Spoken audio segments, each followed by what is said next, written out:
Em Letras Brancas, De voltamos volta a à sessão apresentar. plenária do Supremo Tribunal, ao vivo, direto do plenário.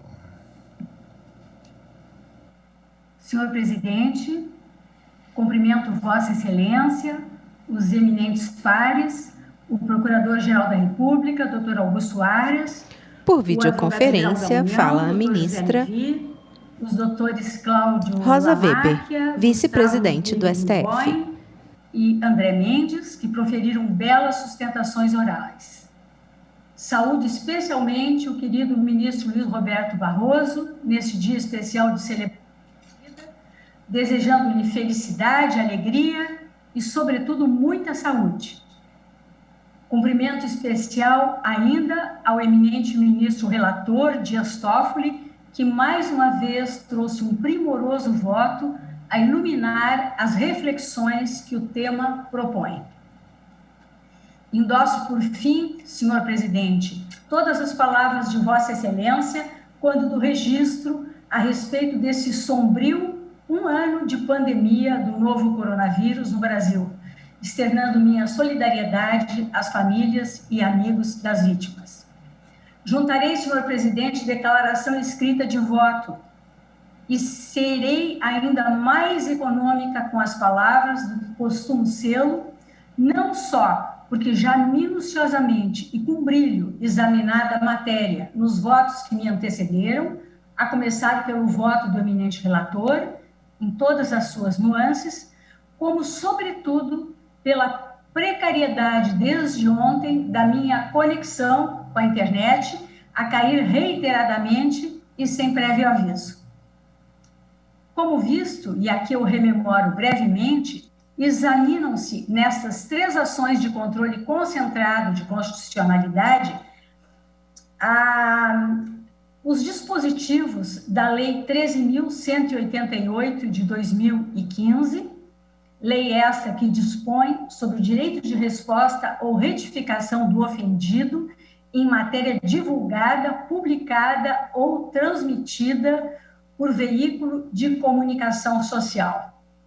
E analisa-se especificamente a rigidez constitucional dos preceitos desse diploma legal, que na ADI 5418, em que autora a Associação Brasileira de Imprensa, ABI, foram impugnados em sua integralidade. Já na ADI 5436, proposta pela Associação Nacional de Jornais, ANJ, delas são objeto apenas os artigos 2º, parágrafo 3º, 5º, parágrafo 1º e 2º, 6º, 7º e 10. Na ADI 5415, por fim, ajuizada pelo Conselho Federal da Ordem dos Advogados do Brasil, impugnado tão só o artigo 10 desta Lei 13.188 de 2015. Artigo este que condiciona a concessão de efeito suspensivo das decisões proferidas nos processos sujeitos ao rito nela previsto a prévio exame colegiado. Este é o ponto. Eu acompanho, senhor presidente, o eminente relator quando rejeita as preliminares de legitimidade ad causam e ainda quanto ao conhecimento apenas parcial da ADI 5418, endossando os fundamentos de sua excelência. Quanto ao mérito, consideradas as 3 ações de fiscalização abstrata de constitucionalidade, a premissa fundamental é que o direito de resposta é assegurado expressamente no artigo 5º, inciso 5 da Constituição da República. E como já salientado, e bem salientado, a lei em exame, ela veio a suprir um vazio legislativo deixado pela declaração de não recepção da lei de imprensa por esta casa ao exame da famosa ADPF 130 quanto ao direito de resposta. Julgamento conjunto ADIs 5418, 5415 e 5436. Aos limites do seu exercício, limites ao exercício do direito de resposta, que enseja um balanço com as liberdades de expressão, de opinião e de comunicação. E ao exame, senhor presidente, dos dispositivos impugnados, e especificamente quanto à ADI 5418, quanto àqueles que sobejaram, aqueles que sobreviveram ao juízo de conhecimento, eu limito-me a reconhecer a inconstitucionalidade do artigo 10 da lei, cuja dicção relembro: das decisões proferidas nos processos submetidos ao rito especial estabelecido nesta lei, poderá ser concedido efeito suspensivo pelo tribunal competente, desde que constatadas em juízo colegiado prévio a plausibilidade do direito invocado e a urgência na concessão da medida. Esta a dicção legal. Tal dispositivo, senhor presidente, na minha visão, afronta o devido processo legal assegurado pelo artigo 5º, 54 da Constituição, criando injustificada situação de disparidade de tratamento entre as partes, amesquinhando o exercício da tutela de urgência pelo relator do recurso, mas, sobretudo, atentando contra o poder geral de cautela do Poder Judiciário e contra o postulado da inafastabilidade da jurisdição, como já amplamente enfatizado nos votos que me antecederam. A minha posição quanto a esse artigo 10, todavia, senhor presidente, é a mesma que foi antecipada pelo eminente ministro Ricardo Lewandowski. Essa norma, a meu juízo, no seu todo, mostra-se desficienda, uma vez já previstas na legislação processual civil medidas mais eficazes para a proteção do direito, além de inadequada, porque a sujeição necessária ao colegiado esvazia o próprio sentido da concessão da tutela de urgência, considerada a natureza do direito envolvido, em particular, o caráter satisfativo da decisão liminar concessiva do direito de resposta. E, além disso, também se revela desproporcional em sentido estrito, ao impor atrasos desnecessários à efetivação da tutela de urgência, comprometendo a sua própria efetividade.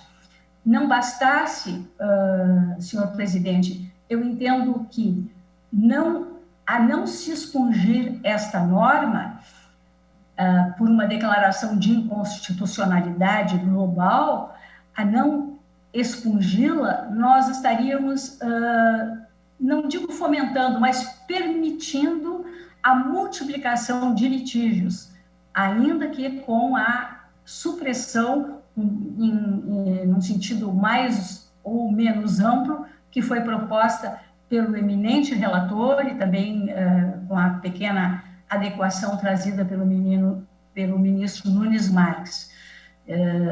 Com relação aos demais dispositivos, eu declaro a sua constitucionalidade, pedindo todas as vênias ao ministro Edson Fachin na divergência parcial que apresentou. É o voto, senhor presidente, acompanhando o relator quase na íntegra, com essa pequena divergência, eu declaro a inconstitucionalidade total do artigo 10. É o voto, presidente. Muito obrigado, ministra Rosa Weber, pelo seu poder de síntese. Agora passo a palavra à sua excelência, ministra Carmen Lúcia.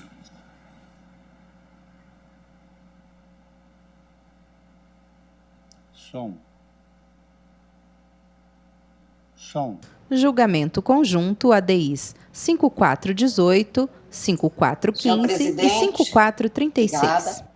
Senhora ministra Rosa Weber, senhores ministros, cumprimento todos na pessoa do ministro Dias Toffoli, relator, que trouxe esse brilhante voto, que tanto elucida e facilita a vida nossa dos vogais. Quero, inicialmente, senhor presidente, fazer duas breves observações.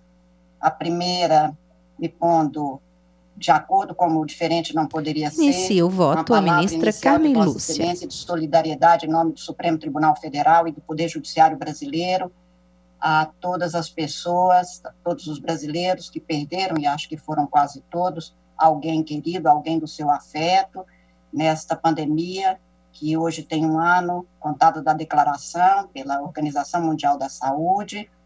Dizer exatamente, senhor presidente, como Vossa Excelência disse, que o luto faz com que nós exerçamos a nossa fraternidade com aqueles que têm o sofrimento da perda e, principalmente, a fraternidade com a honra da vida daqueles que se foram.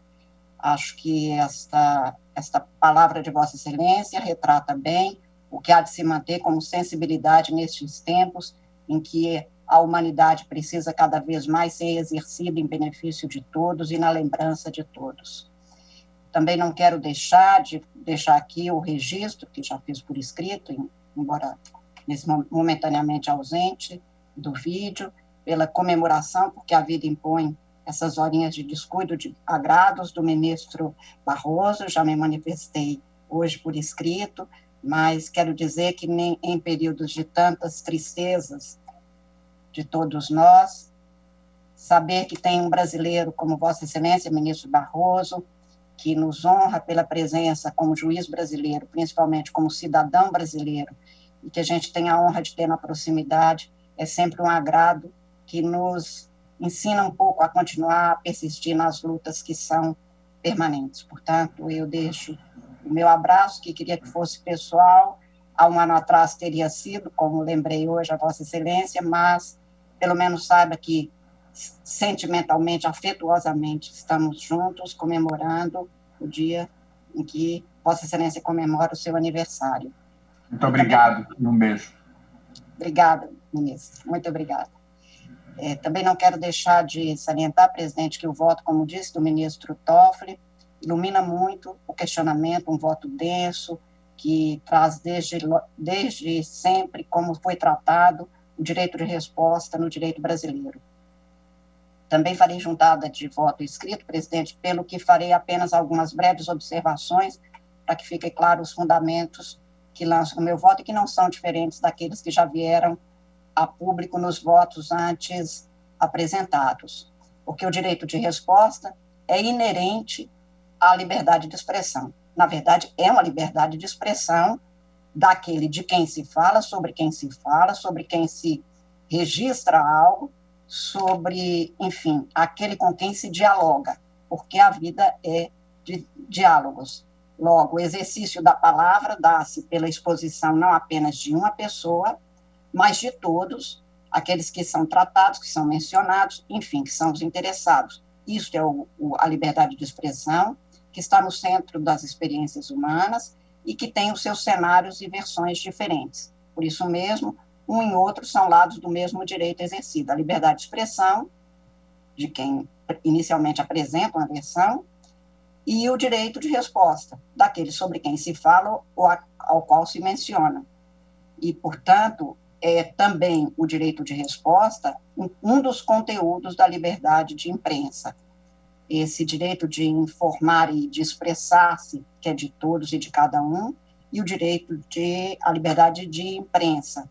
O professor José Afonso da Silva afirma o direito de resposta como sendo co-natural ao direito da liberdade de imprensa, dizendo que aquele eminente constitucionalista, que até mesmo as discussões que já se travaram no Brasil sobre a natureza desse direito de resposta, ele diz, são extremamente estéreis no Brasil, porque no nosso sistema ele é uma garantia constitucional da inviolabilidade da intimidade, da vida privada, da honra e da imagem das pessoas na forma posta na Constituição brasileira. Tanto que tem-se essa inviolabilidade prevista no inciso 10 do artigo 5º, mas tem-se o direito de resposta no inciso 5 deste mesmo artigo 5º. E no Brasil, desde 1923, há 98 anos, se tem no direito positivo norma que trata deste tema. No caso da Lei 13.188, de 2015, o que se veio na minha compreensão, e tal como exposto aqui desde a apresentação do voto do ministro relator, é a conformação jurídica ao que a própria Constituição determinou que viesse pela legislação, ou seja, o processo e o procedimento a ser adotado no exercício desse direito constitucional de se responder ao que tenha sido veiculado, divulgado, e, portanto, neste sentido é que, mesmo na tantas vezes citada a DPF 130, desde o voto do ministro relator Aires Brito, ficou assentado que o direito que se manifesta, o direito de resposta deveria de ser garantido, porque, afirmava então Sua Excelência, o direito de resposta é um direito que se manifesta como ação de replicar para o efeito de simples retificação da matéria publicada ou para o fim de centrado contradiscurso por parte daquele que se vê ofendido em sua subjetividade ou então insultuosamente desqualificado como pensador, cientista, criador ou observador da cena existencial. Portanto, não se discute que a lei veio, como aqui também já foi anotado tantas vezes, em muito boa hora, para se dar este contorno jurídico ao processo e ao procedimento. Não me parece, portanto, que a lei em sua totalidade seja, de alguma forma, tisnada de alguma mácula, de alguma inconstitucionalidade, de alguma no sentido geral. A sua edição obedeceu a um comando constitucional e das normas que foram aqui erigidas ou arguídas de forma direta ou de forma, ou como segundo pedido, em uma das ações pelo menos, se tem que, quanto ao parágrafo 3º do artigo 2º, que expõe expressamente que a retratação ou retificação espontânea não impedem o exercício do direito de resposta pelo ofendido nem prejudicam a ação de reparação por dano moral, parece-me que se tem exatamente a segurança do que foi previsto constitucionalmente e não vejo aqui nenhuma inconstitucionalidade. Lembrando até mesmo que, pelo decreto 678, de 6 de novembro de 1992, pelo qual o Brasil promulgou a Convenção Americana sobre Direitos Humanos, se tem ali no artigo 14 exatamente esta previsão de que aquele que tiver sido ofendido poderá não apenas ter o direito de buscar as respostas exatas, mas o direito de valer-se da retificação ou a resposta e a resposta. Portanto, aqui não vejo, como bem apontado pela Procuradoria-Geral da República, a circunstância de que alguma nódoa de inconstitucionalidade macule esse dispositivo. Da mesma forma, a previsão dos parágrafos 1º e 2º do artigo 5º, do artigo 6º, do artigo 7º da Lei 3.188, que tratam fundamentalmente do processo, do procedimento da norma, não me parece afastar a jurisdição ou contraditório, a ampla defesa, nem de alguma forma comprometer o devido processo legal, parece-me que seja exatamente o contrário.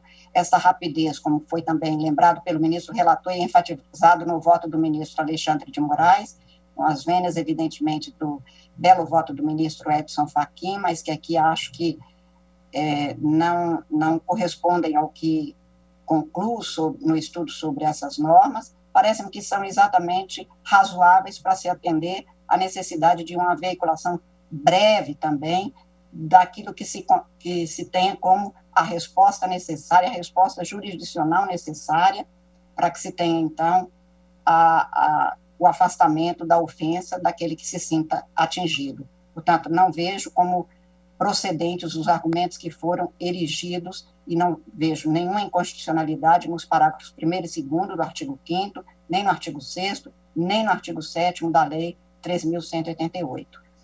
No artigo 10 da Lei 3.188, parece-me que aqui sim reside uma mácula que precisa de ser afastada, mas, pelo menos até aqui, o que me parece é que o poder geral de cautela, que é necessário para se dar rigidez e, principalmente, para se dar eficácia à jurisdição que seja exercida, a disposição que estabelece que deverá ser previamente submetida ao juízo colegiado, no caso específico da previsão ali feita, pedido de suspensão, portanto, do recurso, parece-me descoincidir com que seja a própria estrutura do sistema judiciário brasileiro, pelo que eu estou afastando apenas na linha do que foi, de alguma forma, já erigido pelo ministro relator, mas lembrado de uma forma mais direta pelo ministro Cássio Nunes Marques, ou seja, eu concluo no sentido de afastar a expressão em juízo coletivo prévio apenas, mantendo a norma, pedindo vênia também ao eminente ministro Ricardo Lewandowski, e a ministra Rosa Weber, que o acompanha nessa passagem, porque não vejo quaisquer problemas que causariam a manutenção desta regra. Temos uma norma que trata de um procedimento especial e é nela, da leitura da globalidade, da integralidade deste diploma, que haverá de ser lida esta previsão.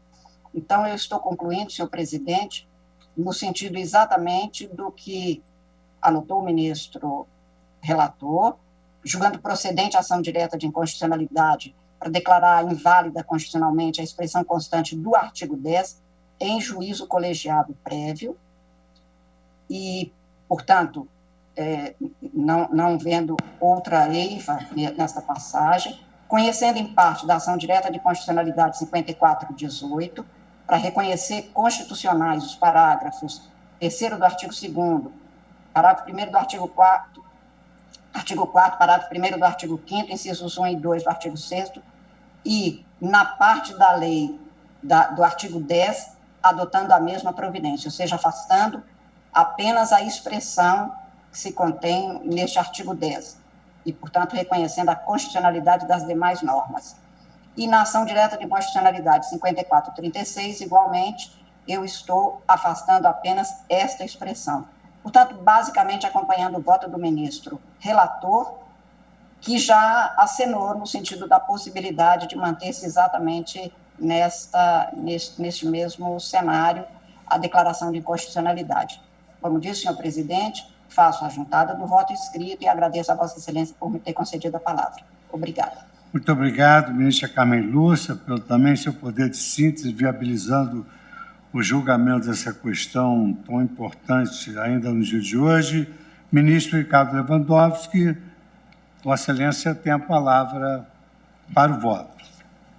Senhor presidente, eu cumprimento a todos os presentes na pessoa Julgamento conjunto ADIs 5418, 5415 e 5436. Que fez no início dessa sessão, solidarizando-se com o povo brasileiro nesse momento terrível em que sofremos todo o impacto dessa pandemia, que, aliás, afeta o mundo como um todo, mas Vossa Excelência ressalta aquilo que é a nossa obrigação, que é justamente fazer valer o direito à vida, à saúde e, sobretudo, à dignidade da pessoa humana. Portanto, eu me solidarizo com Vossa Excelência e subscrevo integralmente as palavras que enunciou no início desta sessão.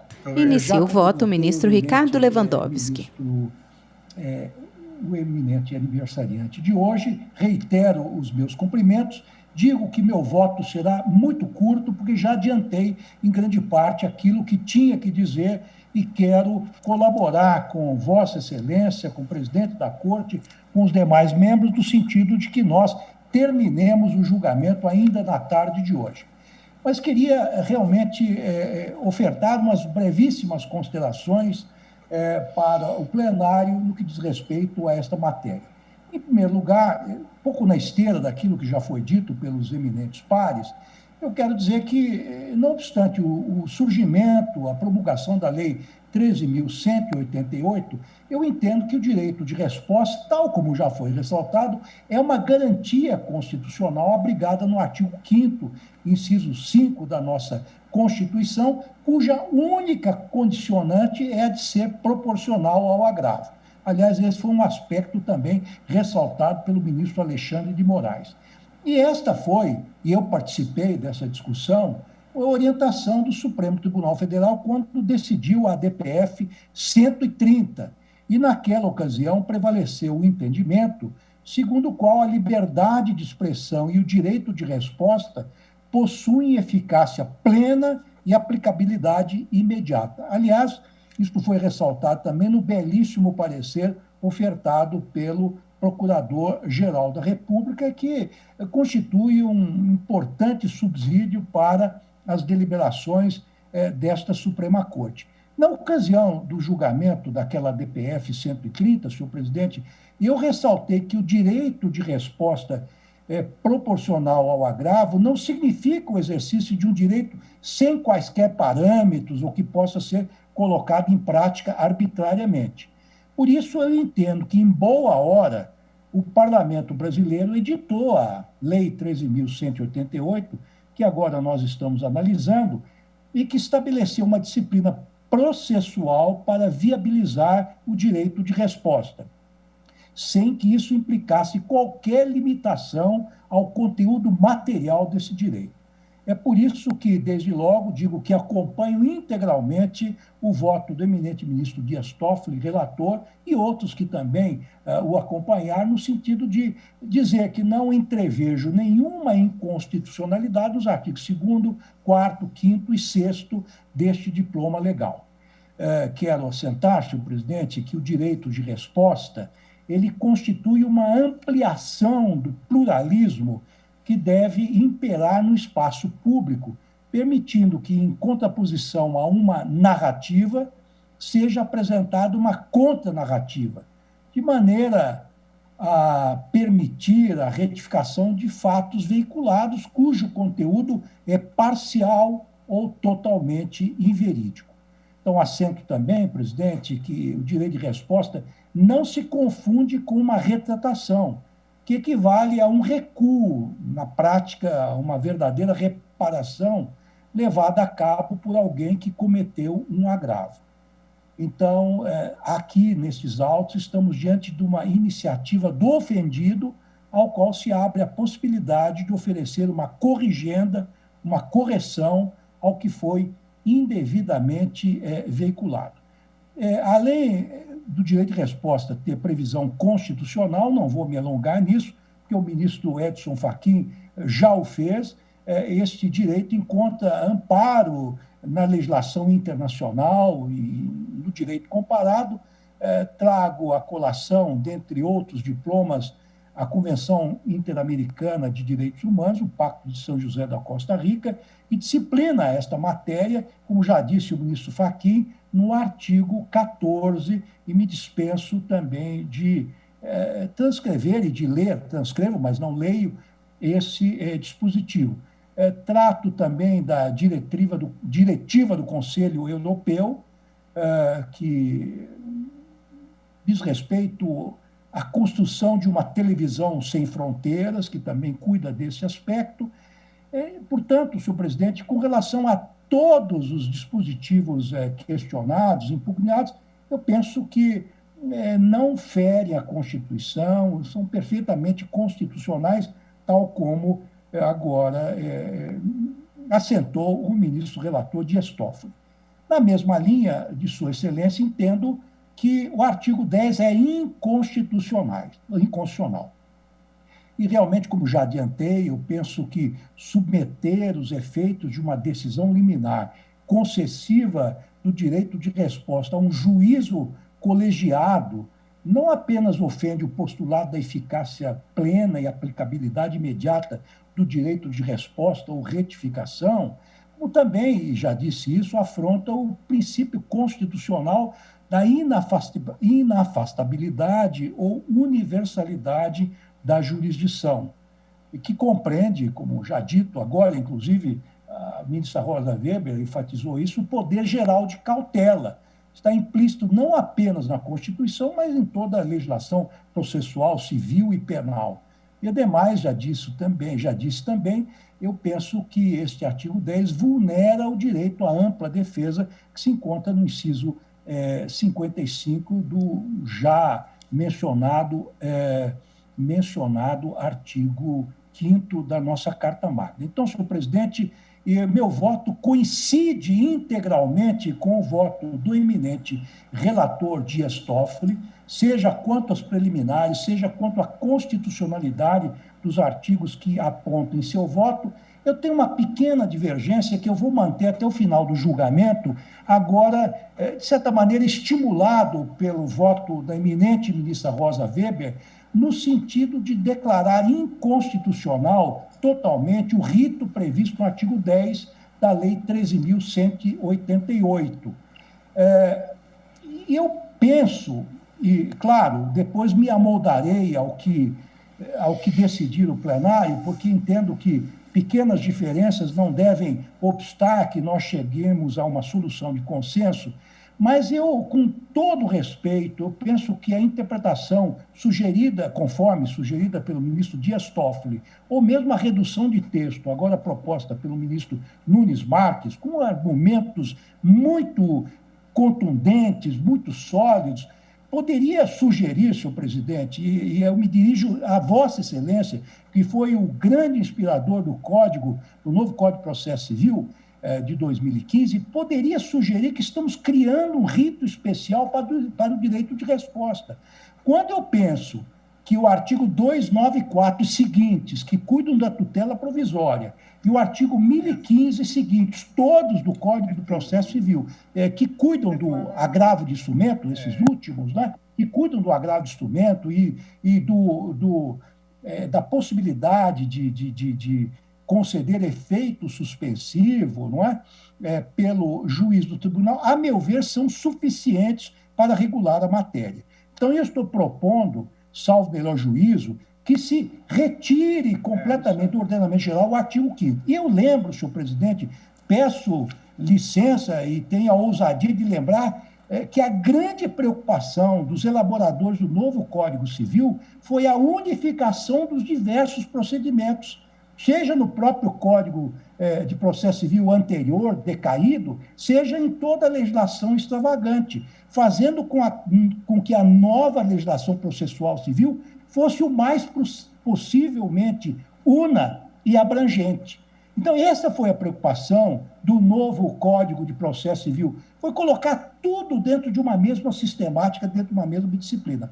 Então, senhor presidente, sem prejuízo de me amoldar aquilo a conclusão que o plenário vai chegar, eu entendo que, do ponto de vista, digamos assim, da clareza, da objetividade, o ideal seria tirar o artigo 10 completamente e nós nos submetermos à disciplina muito sofisticada do novo Código de Processo Civil, que, a meu ver, é absolutamente suficiente para contemplar todas essas questões que possam surgir nesta matéria que diz respeito ao direito de resposta. É como voto, senhor presidente, em princípio acompanhando em totum o voto do ministro relator, com essa pequena ressalva.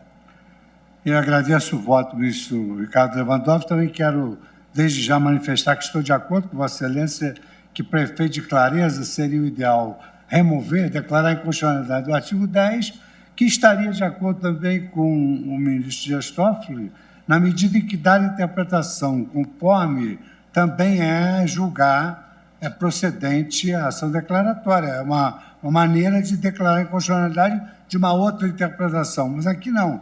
Eu acho que Vossa Excelência tem razão, o artigo em si ele já é abarcado pela sistemática das tutelas provisórias, mas o ministro Luiz Fux, presidente do STF. Sugerir o melhor.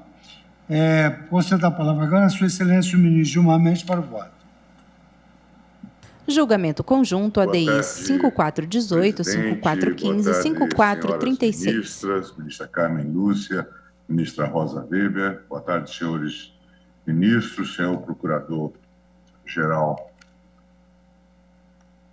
da República, senhores ministros Gilmar advogados. Mendes, ao fundo, Inicio, presidente, também com céu de nuvens carregadas, pelo pronunciamento feito vistas através da hoje, janela, chamando a atenção para a gravidade do momento por que passamos, certamente um dos mais marcantes, desafiadores e trágicos da nossa própria história, ainda ontem com esse registro macabro, essa meta que jamais gostaríamos de atingir, com mais de 2.000 mortos, a despeito de todo o esforço que se tem feito, e aí se pode ressaltar o papel do Supremo Tribunal Federal no que concerne a uma adequada, boa governança do sistema e da política de saúde. Não foram poucos os pronunciamentos emanados pela corte, tentando compatibilizar os esforços. Eu posso citar de memória as decisões que foram tomadas, por exemplo, para flexibilizar o uso de recursos, o afastamento da lei de responsabilidade fiscal, de autoria inicialmente do ministro Alexandre de Moraes, e tantos outros pronunciamentos que a Corte trouxe, um importante pronunciamento da ministra Rosa Weber, do ministro Ricardo Lewandowski, mais recentemente sobre vacinas, do ministro Barroso sobre a questão da proteção das comunidades indígenas. Em suma, há uma pletora de pronunciamentos que o tribunal tomou nesta matéria, cooperando efetivamente para que houvesse uma boa governança. Há uma lenda urbana que tem sido cultivada a propósito disto, de que nós teríamos impedido o governo federal de atuar nessa matéria. Jamais isso ocorreu. A partir do próprio artigo 196 da Constituição, que estrutura o SUS, nós temos aqui um experimento institucional, que, como todos sabem, é um experimento bastante marcante e bem-sucedido da Constituição de 1988, que faz integrar a administração da saúde, União, Estados e municípios. Mas o que ocorreu diante do dissenso que, infelizmente, graça nessa temática? A possibilidade de conflitos. E aí, então, se assentou que estados e municípios teriam, sim, um papel importante, podendo adotar medidas de isolamento e também impor restrições. Até porque, partindo de uma realidade óbvia, presidente. Na verdade, a gestão do sistema hospitalar público está sob a responsabilidade de estados e municípios, na maioria dos casos. Salvo engano, a União teria um grupo pequeno de hospitais que ela própria administra. Foi nessa perspectiva, portanto, que o tribunal assentou que estados e municípios deveriam e poderiam tomar medidas nesse sentido. Gostaria de, mais uma vez, enfatizar esse posicionamento. E hoje, inclusive, salvo engano, a assessoria de imprensa do tribunal me chamava a atenção para uma matéria que acaba de sair, saiu no Valor de hoje, mostrando toda a atuação responsável do tribunal nesse tipo de matéria. Também eu não queria, presidente, antes de iniciar meu voto, deixar de cumprimentar o ministro Luiz Roberto Barroso pela passagem do seu aniversário, deixar aqui os meus votos de estima e formular que Sua Excelência continue a contribuir para um Brasil rico em ideias, rico em realizações intelectuais. Presidente, passo o meu voto. Vou fazer um resumo, porque, como todos estão, pelo menos, concordando no seu encaminhamento, trouxe um voto longo, mas é importante que nós consigamos concluir esse julgamento ainda hoje. Como já foi ressaltado, é uma matéria de grande importância. E eu anoto... Julgamento conjunto ADI 5418, 5415, 5436. Inicia o voto o ministro Gilmar Mendes. Contra a imprensa. A Constituição Federal de 1988 assegura as liberdades de expressão e de informação sem permitir violações à honra, à intimidade e à dignidade humana. A ordem constitucional não apenas garante à imprensa um amplo espaço de liberdade de atuação, ela também protege o indivíduo em face do poder social da imprensa. O ministro Barroso, inclusive, mencionou aqui, muito propriamente, este é o grande desafio do século, a questão hoje das redes sociais. Como fazer a defesa em relação a esse novo universo? E certamente essa é uma das grandes questões, considerando inclusive o seu caráter quase que universal, como que se defende de um post que é colocado num site na Tailândia, não é? Portanto, com todos os problemas que surgem, inclusive, para as jurisdições nacionais. E daí o debate que se desenvolve sobre a responsabilidade que tem hoje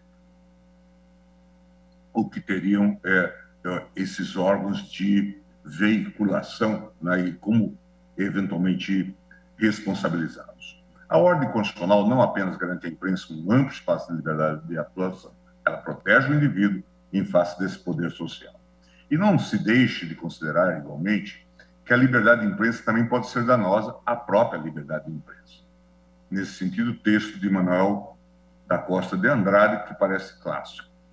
No mundo cada vez mais dependente da informação e condicionado pela sua circulação, também os eventos relacionados com a vida da própria imprensa e dos seus agentes, empresários, jornalistas, métodos e processos de trabalho, constituem matéria interessante e recorrente da notícia, análise e mesmo crítica.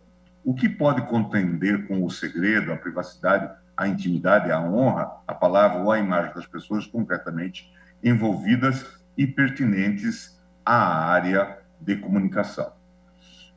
No julgamento, como já foi muito lembrado, da ADPF 130, entendeu esta corte que não teria ocorrido a recepção da Lei 5.250, antiga Lei de Imprensa, frente à nossa atual Constituição, a célebre ADPF 130.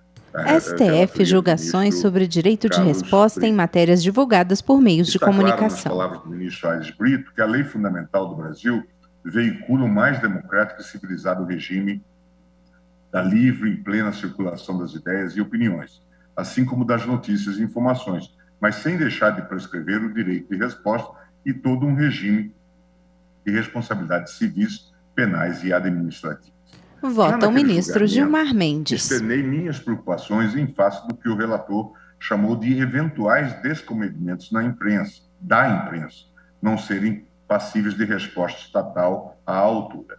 Nada obstante, ficou registrado expressamente que as matérias reflexamente de imprensa, suscetíveis, portanto, de conformação legislativa, são as indicadas pela própria Constituição, tais como direitos de resposta e de indenização proporcionais ao agravo. No campo doutrinário, Paulo Bonet Branco, em obra escrita em coautoria comigo, assenta. A lei maior assegura a todos o direito de resposta, que corresponde à faculdade de retrucar uma ofensa veiculada por um meio de comunicação. O direito de resposta, basicamente, é uma reação ao uso indevido da mídia, ostentando nítida natureza de desagravo, tanto assim que a Constituição assegura o direito de resposta proporcional ao agravo sofrido, artigo 5º. O direito de resposta é meio de proteção da imagem e da honra do indivíduo, que se soma à pretensão de reparação de danos morais e patrimoniais decorrentes do exercício impróprio da liberdade de expressão. O direito de resposta, portanto, não pode ser visto como medida alternativa ao pedido de indenização por danos morais e materiais. Além do direito de acesso à mídia por quem foi nela afrontado, haveria outro direito de expor ideias e notícias em órgãos de comunicação a pretexto do exercício da liberdade de expressão. A indagação tem encontrado resposta negativa. Vem prevalecendo uma interpretação mais restrita da garantia constitucional da liberdade de expressão. Não se vê suporte nesse direito fundamental para exigir que terceiros veiculem as ideias de uma dada pessoa. A liberdade se dirige antes a vedar que o Estado interfira no conteúdo da expressão. O direito não teria, por sujeito passivo, outros particulares, nem geraria uma obrigação de fazer para o Estado. O princípio constitucional da livre iniciativa e mesmo o direito de propriedade desaconselhariam que se atribuísse tamanha latitude a essa liberdade. Embora essa seja a opinião dominante, não é unívoca. Caso Suster, com o abono de Pablo Salvador Coderc, mostra pouco conformismo com a proposição de que as bases legais do direito de propriedade possam justificar o controle dos proprietários dos meios de comunicação sobre a mensagem que outros queiram divulgar. Isso, no seu sentido, seria tão pouco natural como qualquer outra regulação dirigida a modular a liberdade de expressão, com o que se estaria frustrando a finalidade democrática do uso da liberdade em causa. Alguns autores ainda pretendem dilargar o conceito de direito de resposta, prossegue Paulo, com o propósito de promover uma mais pronunciada pluralidade nos meios de comunicação. Castanho de Carvalho, por exemplo, entendendo haver um direito difuso à informação verdadeira e atual, fala num direito de resposta para atualizar notícias de interesse público.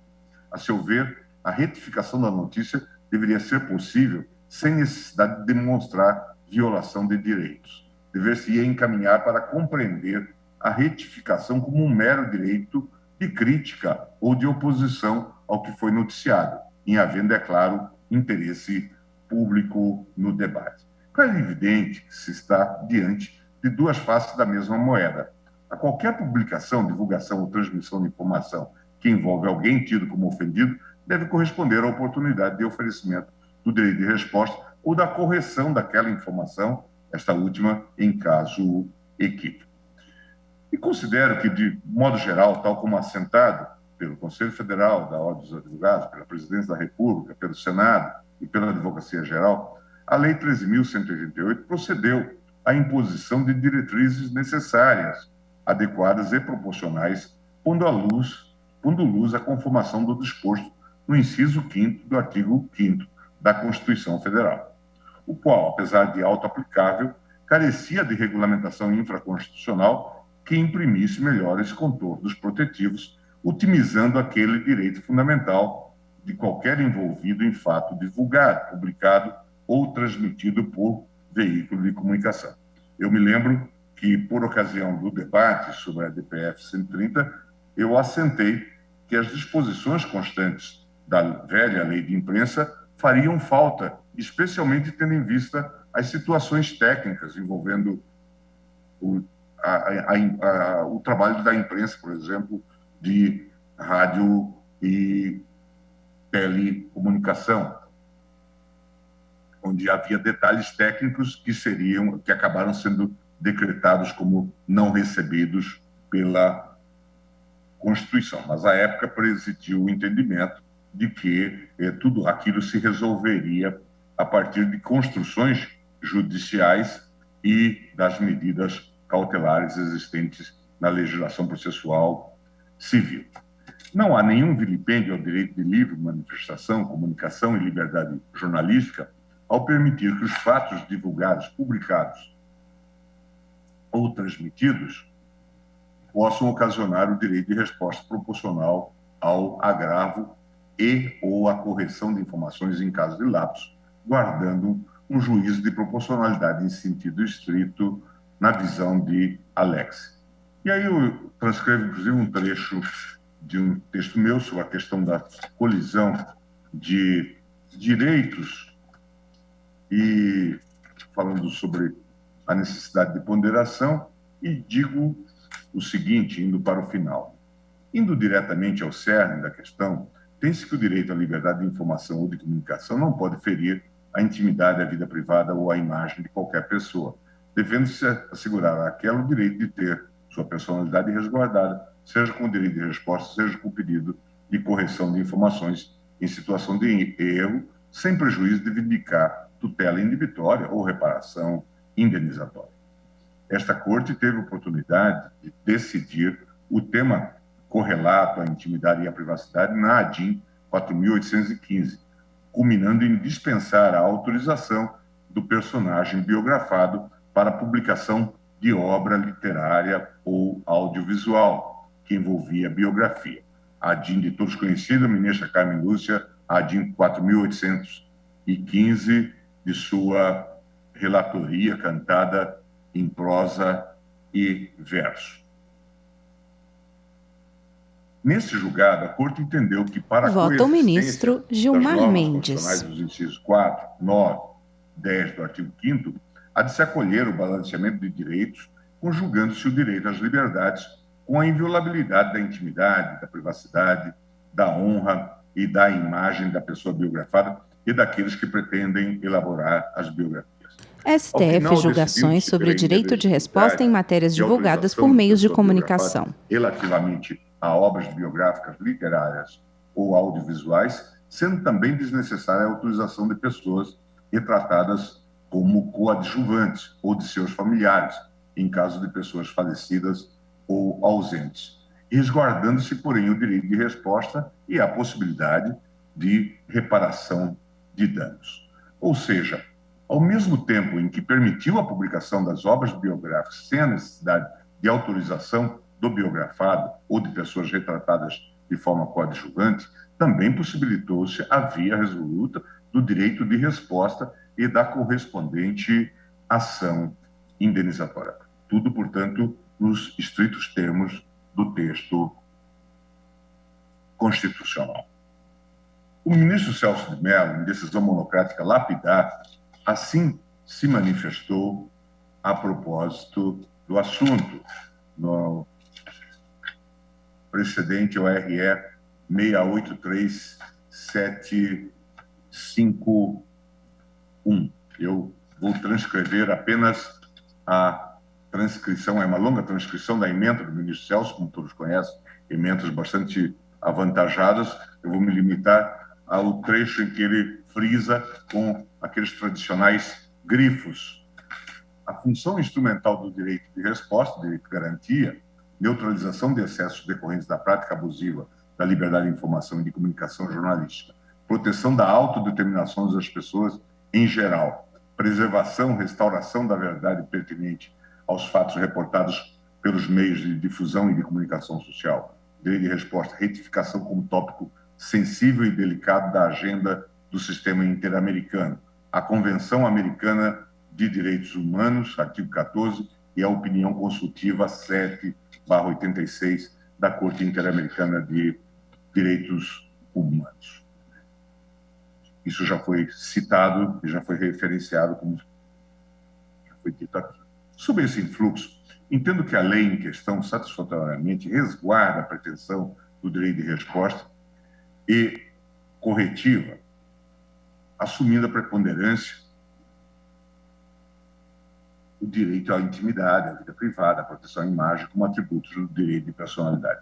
O diploma normativo, ora questionado, estabeleceu fase extrajudicial, artigos 3º e 4º, e somente em caso de recusa expressa ou presumida é que o ofendido poderá ingressar judicialmente, por meio de procedimento específico e célere, unicamente para a finalidade de assegurar o direito de resposta e ou correção das informações. Este Barroso já fez referência, inclusive, à necessidade de que se faça um esforço hercúleo no sentido da desjudicialização. Nós sabemos que há exemplos no mundo de que essa temática, muitas vezes, se resolve, em muitos casos, via apenas manifestação e entendimento entre os órgãos de imprensa e aquele eventualmente afetado. Então, é necessário que, de fato, se contribua para uma cultura da cooperação e do entendimento em relação a essa questão, e a lei busca, tem esse desiderato. Por tal motivo, diante da impossibilidade de cumulação com quaisquer outros pedidos condenatórios que deverão ser buscados em ação autônoma, inciso 1º, parágrafo 2º do artigo 5º, combinado com o artigo 12, tenho como constitucional o rito processual especial e diferenciado tratado na Lei 13.188.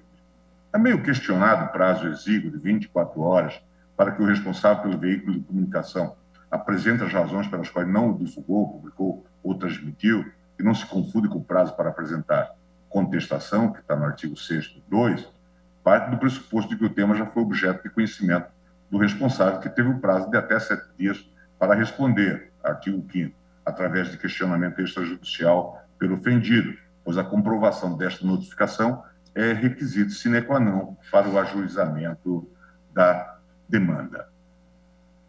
Diante desse cenário, tenho o prazo como proporcional, pois serve meramente para prestar informações que embase a análise da tutela de urgência, que não se confunde com o interstício para contestar.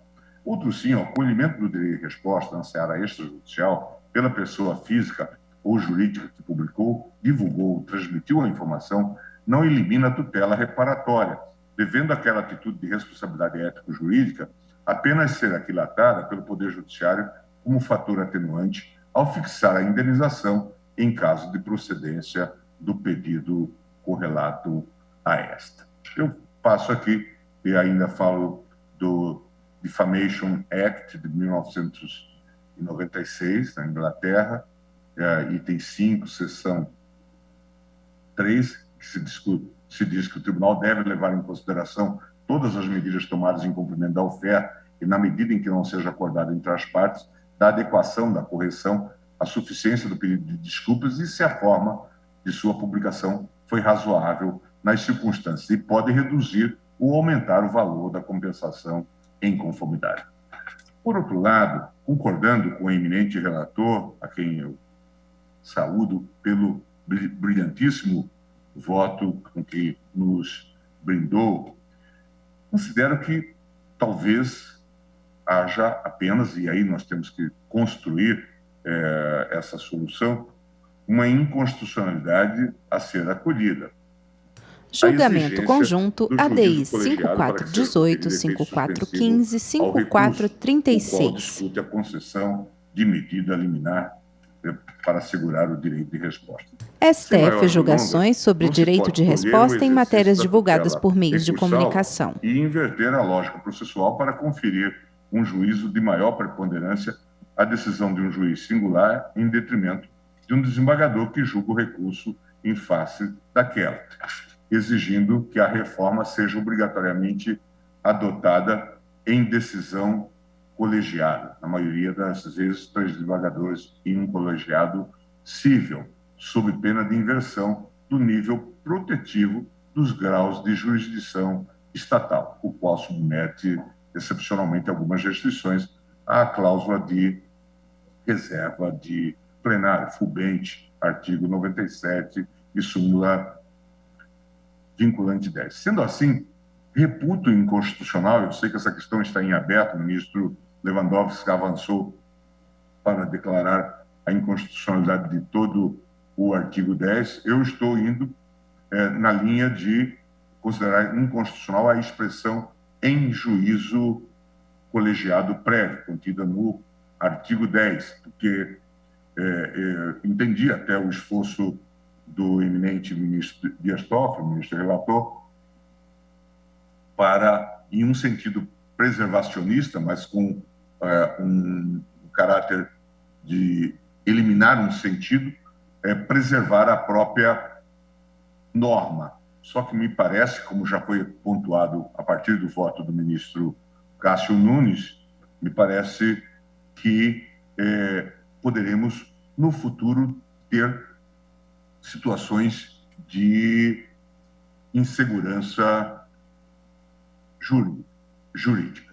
Que deve ser resguardada a possibilidade de direito de resposta e correção de informações pelo envolvido, tal como assentado de forma proporcional, necessária e adequada pela lei em questão, à exceção do artigo 10, na linha do que assentado pelo relator. E eu estou votando, portanto, para que se declare a inconstitucionalidade parcial da expressão em juízo colegiado prévio, entendendo que se pode, como já foi pontuado, ter-se aqui decisão monocrática para efetiva proteção de direitos. Também eu comungo, como todos sabem, da preocupação de que, idealmente, nós tenhamos decisões colegiadas, se possível, em todos os processos. Mas sabemos que aqui, ou a iuris, isto não se possibilita, tendo em vista,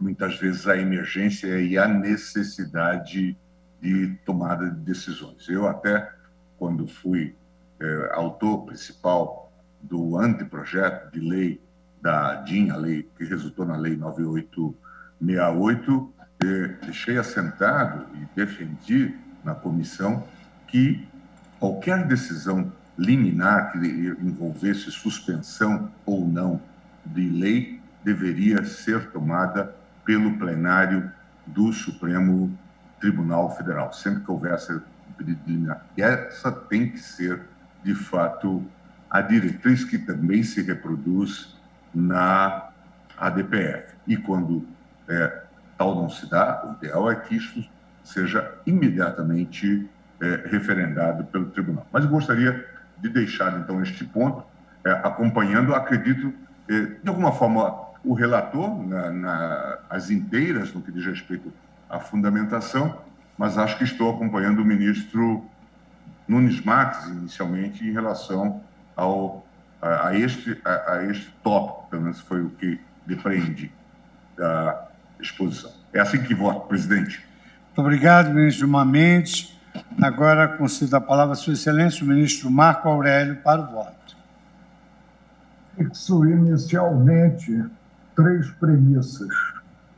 A primeira premissa: o cotejo a ser feito da lei impugnada no âmbito do controle concentrado de constitucionalidade é com a lei maior, com a Constituição Federal. Não cabe dizer que uma lei é inconstitucional porque contraria o Código de Processo Civil, no que o Código, todos nós sabemos, dá um superpoder ao relator. Segunda premissa: a ADIM é ação de mão dupla. Na ADIM, tanto é possível acolher o pedido inicial e declarar a inconstitucionalidade da norma, como desacolher, assentando a harmonia da norma com a Constituição Federal. Terceira premissa: necessariamente na ADIM, o autor formula pedido no sentido da declaração do conflito. Daí a impropriedade de assentar-se que se acolhe o pedido do autor na ADIM, não é na declaratória de constitucionalidade, para assentar a constitucionalidade. Não creio que nessas ADIMs requerente tenha formulado esse pedido, porque senão não teria adentrado o Supremo com a ADIM. Vota o ministro Marco Aurélio por videoconferência. Premissa: há direitos previstos na Constituição Federal. E reconheço mesmo que não existe direito absoluto na Constituição Federal. Mas ela pode estabelecer uma certa gradação desses direitos. A própria Constituição Federal, não o intérprete. E no tocante ao direito-dever de informar, a liberdade de expressão e o direito de resposta, foi estabelecido, ou foi estabelecida essa gradação. Tanto assim que depois de versar a liberdade de expressão no artigo 220 da Constituição Federal, teve-se no rol das garantias constitucionais, no principal rol das garantias constitucionais, refiro-me ao artigo 5º, a previsão do direito de resposta, independentemente do direito à indenização, considerado gravame, pelo dano material, pelo dano moral, pelo dano à imagem. Então, meu voto levará em conta essas premissas preliminares. Endosso o voto cuidadosamente, como todos já ressaltaram, confeccionado pelo ministro relator Dias Toffoli. Tenho que as requerentes são partes legítimas para a propositura, para a provocação do controle concentrado de constitucionalidade e que há defeito em uma das ADIMs quanto à impugnação a ser feita. Claro que o Supremo não está vinculado à causa de pedir ele está vinculado ao pedido formalizado na peça primeira da ADIM. Mas a requerente deve, além de impugnar certo dispositivo ou certos dispositivos, dizer por que o faz, sob pena de a inicial se mostrar defeituosa ou, como preferem alguns, inepta no particular. Salutar a Lei 13.188, porque ela veio preencher um vácuo declarado pela excomunhão maior, e eu fiquei vestido na época, porque entendi que a lei de imprensa já estava purificada, um vácuo maior com a declaração de ponta a ponta da lei de imprensa, se não me falha a memória, 5.250. E o que é que nós temos? E vou me referir aos dispositivos da lei nova, se é que podemos tê-la como nova, porque já são passados 5 anos da vigência, de 2015. Presentes apenas os dispositivos atacados. No artigo 2º, está previsto ao ofendido em matéria divulgada, publicada ou transmitida por veículo de comunicação social, é assegurado o direito de resposta ou retificação gratuito e proporcional ao agravo. O que é isso? Simples repetição do que se contém no inciso 5 do artigo 5º da Constituição Federal. No parágrafo 3º, a previsão, a retratação, e tudo recomenda que, se houver transgressão a direito, que o veículo de comunicação se retrate a tempo e modo. A retratação ou retificação espontânea, ainda que a elas sejam conferidos os mesmos destaque, publicidade, periodicidade e dimensão do agravo, não impedem o exercício de resposta pelo ofendido, nem prejudicam a ação de reparação por dano moral.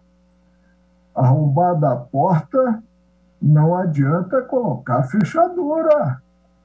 Já foi arrombada. Evidentemente, ninguém melhor do que o ofendido para concluir se a retificação ou se a retratação se mostrou não satisfatória. E quanto ao dano, a indenização pelo dano moral ou a imagem, nós temos que garantir constitucional o direito de ação do cidadão ameaçado em um aspecto que integre o patrimônio, em um dado que integre o patrimônio, ou que tenha tido o direito infringido. Não se pode retirar do crivo do judiciário, última trincheira da cidadania, lesão a direito e também ameaça de lesão a direito quanto à tutela de urgência, as medidas acauteladoras para que a ameaça não se torne, não se transforme em uma lesão. O artigo 4, ou 4º, diz da resposta ou retificação, sinalizando que ela atenderá quanto à forma e à duração certos parâmetros. E os parâmetros fixados nesse artigo são parâmetros a todos os títulos razoáveis. Artigo 5º. Se o veículo de comunicação social ou quem por ele responda não divulgar publicar ou transmitir a resposta ou retificação no prazo de 7 dias. Passagem do tempo aqui é terminantemente, né, negativa. Contado do recebimento do respectivo pedido, isso na área do entendimento ainda, na mesa de negociações do pedido, volto aqui para localizar-me, na forma do artigo 3º, restará caracterizado o interesse jurídico para a propositura da ação judicial. Se disse aqui o óbvio, que, evidentemente, estando insatisfeito o cidadão, ele tem a ação judicial. Não se pode obstaculizar o ingresso em juízo. Parágrafo 1º. É competente para conhecer do feito o juízo do domicílio do ofendido, ou, se este assim o preferir, aquele do lugar onde o agravo tenha apresentado maior repercussão. Visou-se, como também em outras situações jurídicas, facilitar o ajuizamento da ação por quem se diga ofendido. Fez o legislador aqui uma opção política normativa agasalhável a todos os títulos pelo Supremo.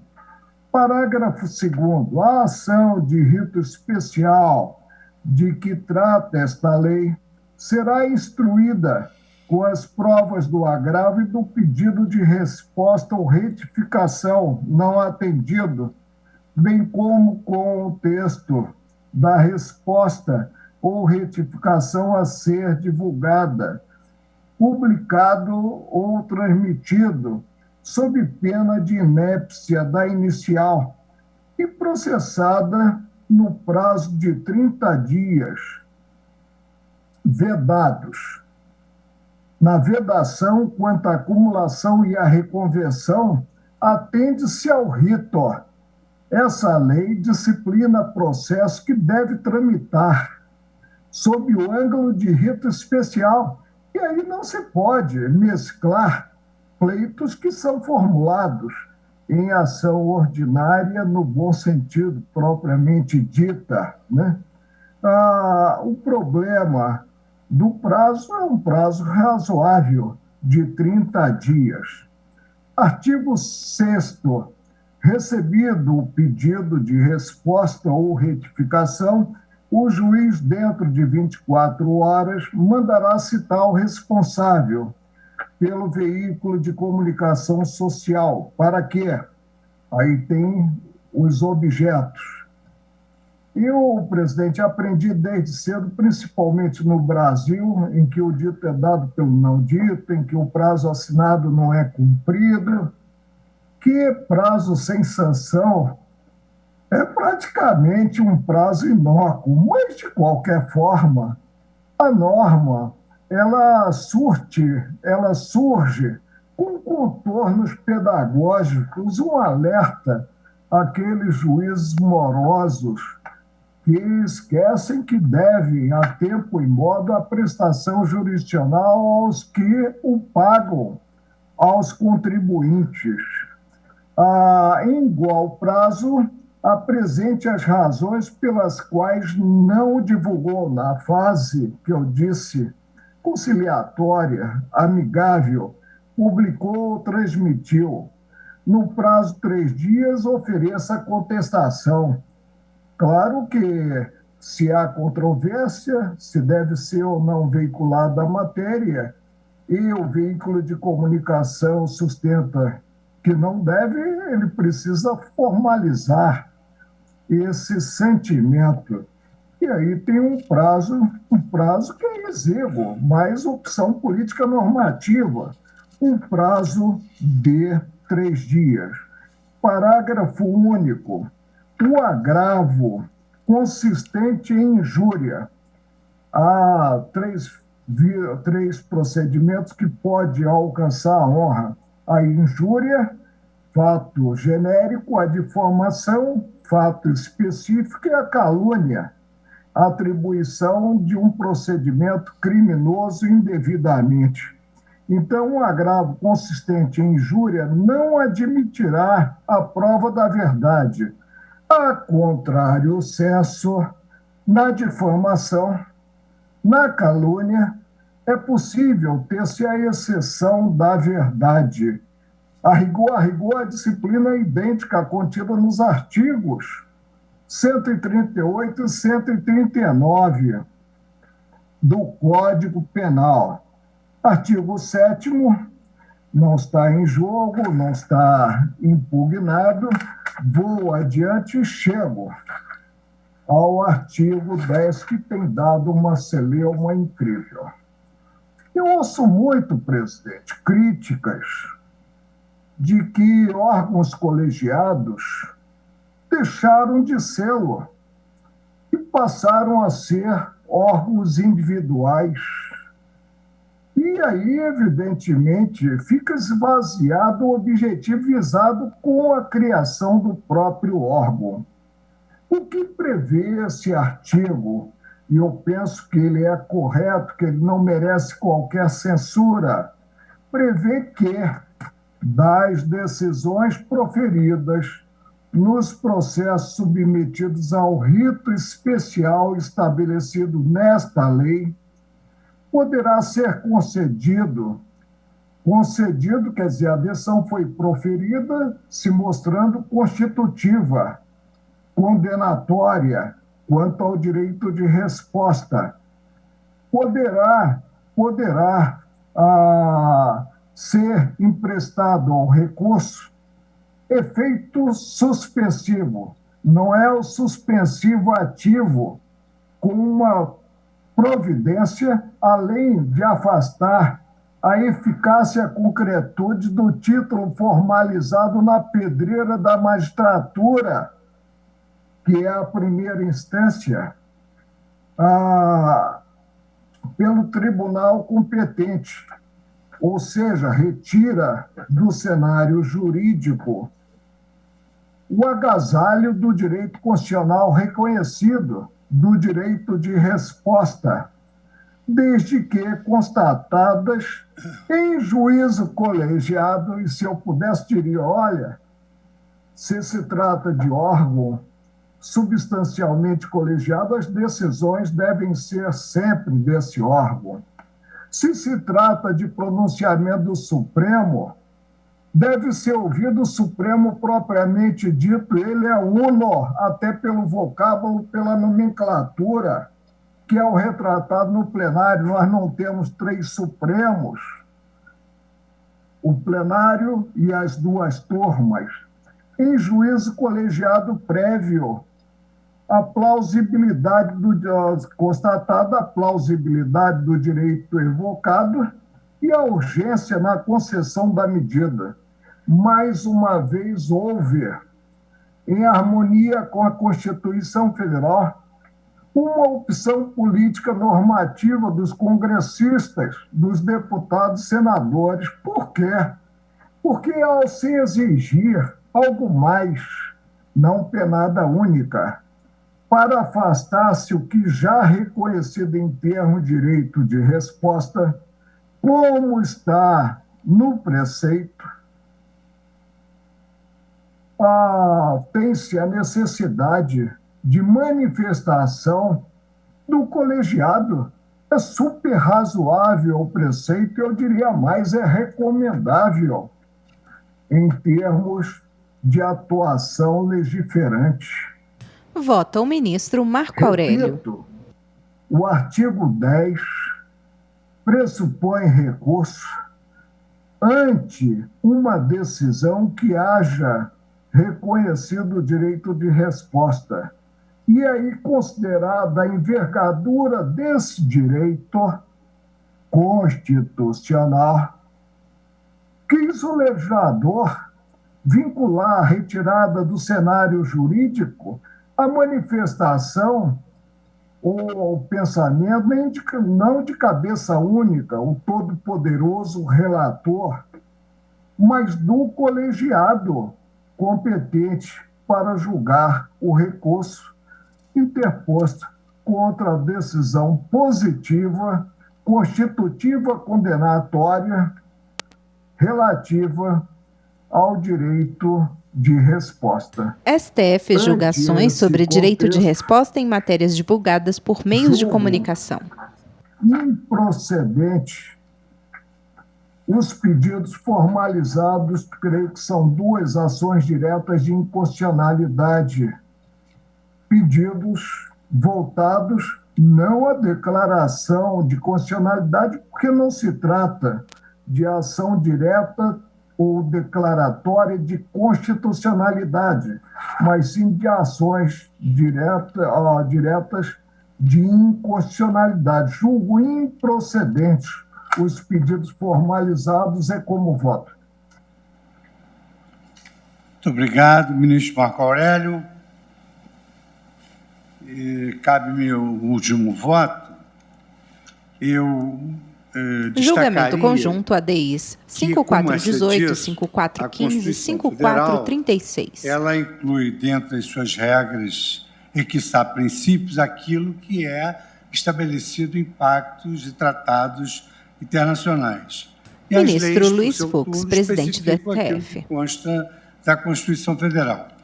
Assim é que no Pacto de São José da Costa Rica, no artigo 14, estabelece o direito de retificação ou resposta a toda pessoa atingida por informações inexatas ou ofensivas, emitidas em seu prejuízo por meio de difusão legalmente regulamentada e que se dirijam ao público em geral. Por seu turno, o projeto de Convenção sobre Liberdade de Informação de 1948, aprovado pela Conferência das Nações Unidas de Genebra, estabelece que os Estados contratantes reconhecem que o direito de resposta é um corolário da liberdade de informação. Exatamente obedecendo essa regra da introjeção na Constituição daquilo que consta dos pactos internacionais, a Constituição Federal é claríssima. Artigo 5º, inciso 5º, é assegurar o direito de resposta proporcional ao agravo, além da indenização por dano material ou moral. Quando do julgamento da DPF 130, surgiu esse questionamento. Bom, não recepcionada a lei de imprensa, não haveria mais no ordenamento jurídico brasileiro direito de resposta. Só que prevalecia a regra de supradireito de que a todo direito corresponde uma ação que o assegura. Então, havendo lesão àqueles valores imateriais consagrados na Constituição, era absolutamente inegável que a parte lesada pudesse ingressar em juízo, até mesmo por força do princípio da inafastabilidade. Qualquer lesão ou ameaça deve se submeter à apreciação do judiciário. Ora, uma Constituição que garante a tutela da honra, da imagem das pessoas, evidentemente que, por forma, de maneira implícita, está aí garantindo o direito de resposta. Então, a não recepção da lei de imprensa não eliminou já naquela oportunidade o direito de resposta que veio a ser agora regulado. Por seu turno, evidentemente, que a própria resposta é também uma manifestação da liberdade de expressão de quem se coloca em contrariedade àquilo que foi falsamente informado, de maneira ofensiva e etc. E, odiernamente, o direito de resposta é fundamental, tendo em vista esse novel fenômeno das fake news que se viraliza em segundos e, como se destacou aqui, vários dos votos que me antecederam, ele se perpetua pelo tempo. A minha única preocupação sempre foi essa, que é a utilização abusiva do direito de resposta. Eu acho que a melhor regra, que é uma regra oriunda do direito anglo-saxônico, é que deve-se respeitar a imprensa ainda quando ela erra. Tanto mais que a imprensa séria, a imprensa responsável, ela soluciona essas questões equivocadas através de um diálogo direto com a fonte informativa. Então, a única preocupação é exatamente a utilização abusiva desse direito de resposta. E aqui eu trago uma série de autores, John Fleming, trago um autor, os julgados, o autor consagrado, esse autor, Ho Kyu-yun, que trata exatamente The Rights of Reply and Freedom of the Press, exatamente esse direito de resposta vinculado à mídia. Entretanto, esse direito de resposta não pode conduzir a um efeito aterrorizante que leve a mídia a ter, digamos assim, uma inibição de veicular aquilo que ela tem o dever de fazê-lo na qualidade de engendrar a comunicação. Mas, de toda sorte, como a Constituição assegura, não haveria nem a necessidade da interposição do legislador ordinário. Está aqui consagrado o direito de resposta. E, se ele for abusivo, evidentemente que o juiz saberá dosar, em razão desse rito, esses excessos. E eu não tenho nenhuma divergência, nenhuma observação a fazer ao voto do ministro Dias Toffoli. Ao contrário, quero cumprimentá-lo pela densidade do seu voto, pela especificidade de todos os dispositivos e entendo, assim como pela vez primeira o ministro Lewandowski suscitou, que em prol da segurança jurídica, da clareza, o ideal seria efetivamente acompanhar o relator para exatamente julgar procedentes as ADIs 5418 e 5436, a fim de se declarar a inconstitucionalidade do artigo 10 da Lei 13. Então, com essas rápidas digressões, como cabe a um presidente que fala pela última vez depois de votos tão brilhantes que o antecederam, eu simplesmente afirmaria que acompanho integralmente o voto do eminente relator. E passaria a palavra à Sua Excelência, ministro Dias Toffoli, para fazer aquela parte conclusiva a que Vossa Excelência se referiu antecedentemente. Julgamento conjunto ADI 5418, 5415 e 5436. Pois não, senhor presidente. Diante dos debates e de alguns diálogos que tivemos, ministro Dias Toffoli, como foi acontecer no colegiado, eu, quanto à ação direta 5415, faria a seguinte alteração no ponto que diz respeito ao artigo 10. E seria da seguinte forma: conheço do pedido e o julgo procedente declarando, assim, a inconstitucionalidade da expressão, abre aspas, em juízo colegiado prévio, fecho aspas, do artigo 10 da Lei 13.188/2015 e conferindo interpretação conforme ao dispositivo, no sentido de permitir ao magistrado integrante do tribunal respectivo decidir monocraticamente sobre a concessão de efeito suspensivo a recurso interposto em face de decisão proferida segundo o rito especial do direito de resposta nos termos da liminar anteriormente concedida.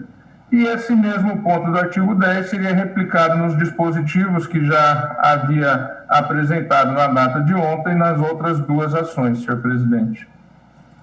Eu pergunto se todos estão de acordo. Presidente, senhor presidente. Pois não, ministro Edson Fachin. Senhor presidente, apenas para brevemente me colocar de acordo com o que propõe o eminente ministro Dias Toffoli, embora meu voto seja de uma extensão maior do ponto de vista da nulidade constitucional, mas neste ponto e na extensão que o relator está a trazer, inclusive com esta proposição que Sua Excelência vem de trazer, eu, obviamente, estou de acordo, mantendo o meu voto, mas quero louvar não só a abertura de Sua Excelência para encontrar um denominador comum, como também para assentar que a compreensão que Sua Excelência, o eminente relator, traz à colação é a compreensão majoritária desse colegiado E por derradeiro, senhor presidente, esperando que os últimos sejam os primeiros, eu queria reiterar os meus cumprimentos que fiz pela manhã na sessão do eleitoral ao ministro Luiz Roberto Barroso. A sua excelência, meu caro amigo, parabéns. Bom, concluído o julgamento, vamos então colher o resultado. Presidente, o ministro Ricardo Lewandowski parece que pede a palavra, senhor presidente. Ministro Ricardo Lewandowski, Vossa Excelência, tem a palavra. Pois não. Muito obrigado, senhor presidente. O ministro Toffoli, no intervalo da sessão, fez a gentileza de me mandar por WhatsApp esta reformulação que ele fez do voto e que agora o torna público. Ministro Ricardo Lewandowski. Da harmonia do colegiado, quero não apenas acompanhar agora esta sugestão do eminente relator, mas parabenizá-lo exatamente por esta capacidade de fazer uma síntese do pensamento de todos os ministros. Eu apenas queria justificar o meu ponto de vista dizendo o seguinte, e mais uma vez louvando o esforço que Vossa Excelência fez, ministro Fux, ao presidir a reforma do Código de Processo Civil.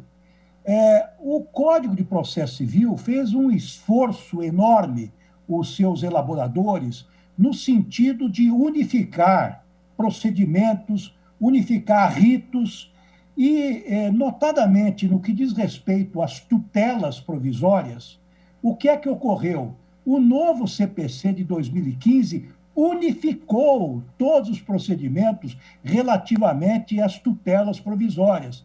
Eliminou, por exemplo, aquele processo cautelar que existia no Código de Processo Civil de 1973. Portanto, eu imaginei que seria de bom alvitre nós expungirmos, nós fazemos uma ablação total do artigo 10 para nos submetermos integralmente à disciplina do novo CPC, unificando os procedimentos para não dar a entender que, no que diz respeito ao direito de resposta, existe um mini procedimento no que diz respeito às cautelares.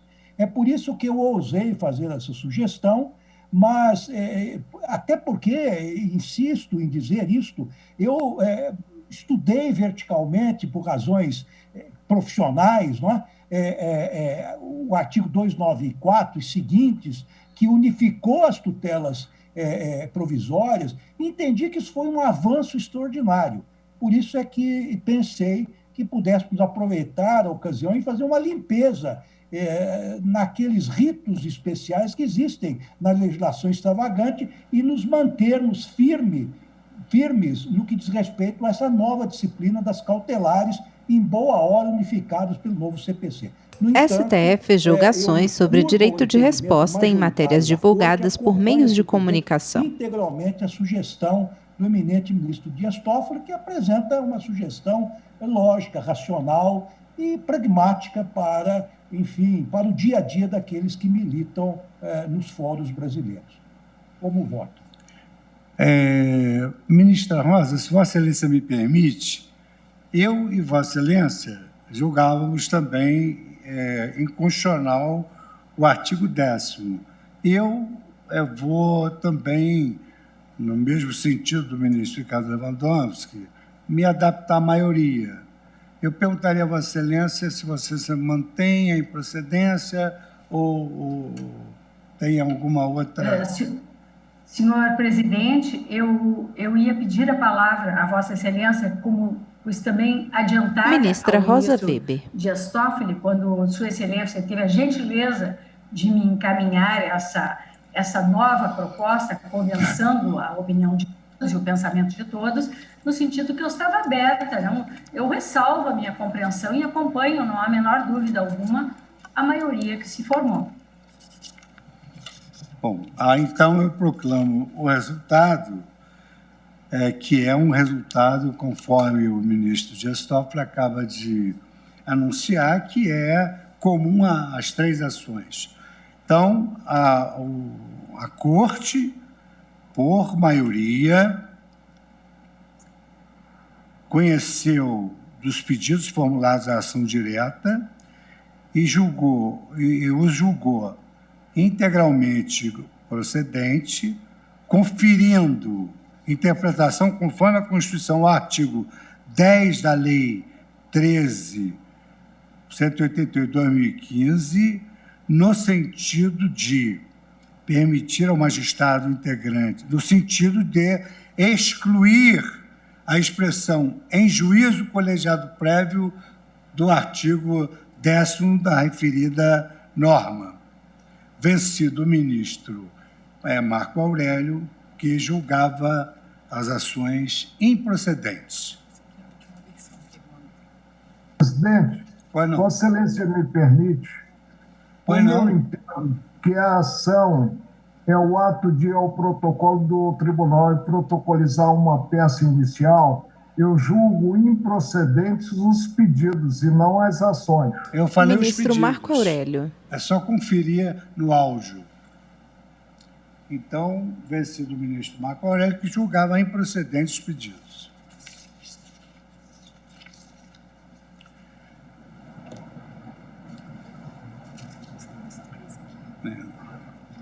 Ministro Toffoli, isto representa com fidelidade o voto de Vossa Excelência? Senhor presidente, no meu voto eu também abordei os outros casos que foram das outras ações, né, que foram mais amplas.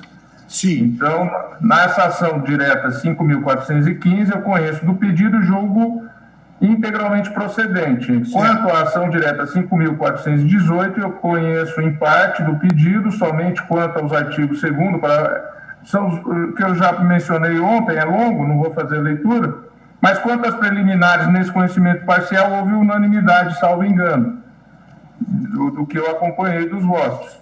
Exatamente. E,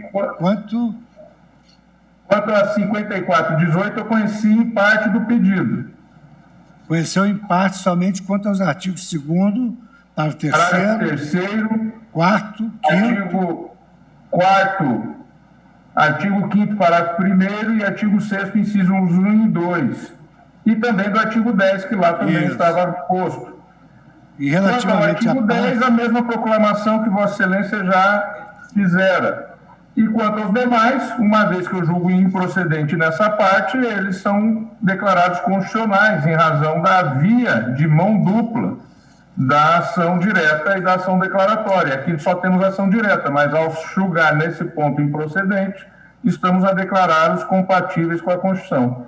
E na ação direta 5.436, eu conheci do pedido e também julguei constitucionais os dispositivos, artigo 2º, parágrafo 3º, 5º, parágrafo 1º e 2º, artigo 6º e 7º da Lei 13.188, e quanto ao artigo 10, o mesmo desarte que houve. É exatamente o que eu tenho aqui, por extenso, e que não houve oposição quanto a esse resultado dos demais integrantes da Corte, de sorte que eu passo à secretária o resumo. O ministro Fachin julgava em maior parte procedente. Exatamente. Presidente, apenas por fidelidade, se Vossa Excelência e o eminente relator me permitem, Ministro Edson Fachin. integralmente ao relator na ADI 5415, como Sua Excelência vem de evidenciar. Na 5418, eu dava procedência em maior extensão, e na 5436 julgava integralmente procedente. Então, nessas duas eu fico vencido. Em parte. Em parte, obrigado. Quanto ao artigo 10, perfeitamente. Vossa Excelência acompanhou e muito me honra o acompanhamento de Vossa Excelência, porque muito lhe admiro. A recíproca é verdadeira. Acompanho quanto ao artigo 10 com muita honra. Anotado, então está anotado o resultado e a Corte assim deliberou, conforme aqui já se encontra resumido com a secretária. Em razão do adiantado da hora, 18h32, eu declaro encerrada a sessão, desejo a todos um bom fim de semana, desejo mais uma vez, eu acho que esses votos reiterados vão começando a denunciar a anciania, mas eu desejo, mais uma vez, a esse meu amigo de juventude que faça muitos anos de vida, mantenha essa fé no bem e na justiça. Se não contar cada vez que vem as mensagens carinhosas, eu estou feliz. Então tá bom. Então, boa noite a todos. Está encerrada a sessão.